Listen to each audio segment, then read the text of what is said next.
Chaque matin depuis 9 ans, la docteure Gretchen Roddy prépare les lits d'examen de ses patients au centre de santé de Latchford. Mais la seule médecin de cette petite communauté n'aura plus à suivre cette routine pour longtemps. Beaucoup de harassment. Elle n'en peut plus du harcèlement qu'elle subit de la part de certains résidents. Tout a commencé il y a 4 mois lorsqu'elle demande aux patients qui refusent de se faire vacciner contre la COVID-19 de prioriser les consultations téléphoniques ou encore de se présenter en fin de journée afin de protéger les patients vulnérables.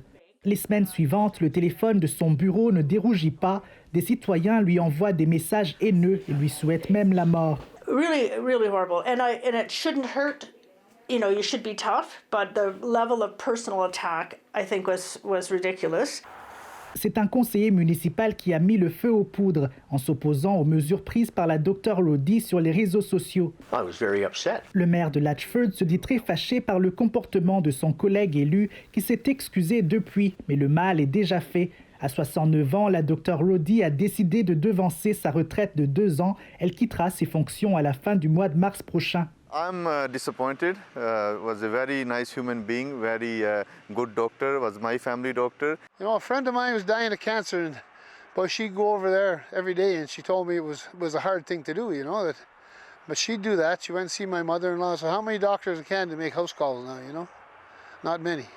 C'est donc le début d'une course contre la montre pour recruter un nouveau médecin qui s'occupera des 800 patients du centre de santé. It's not going to be easy. Ce ne sera pas chose facile, reconnaît d'emblée le maire. Le profil de patients âgés à faible revenu et d'une santé fragile qu'on retrouve au centre de santé ne fait généralement pas l'envie des jeunes diplômés en médecine. Aussi, mon pratique, c'est double le taux de opioid addiction.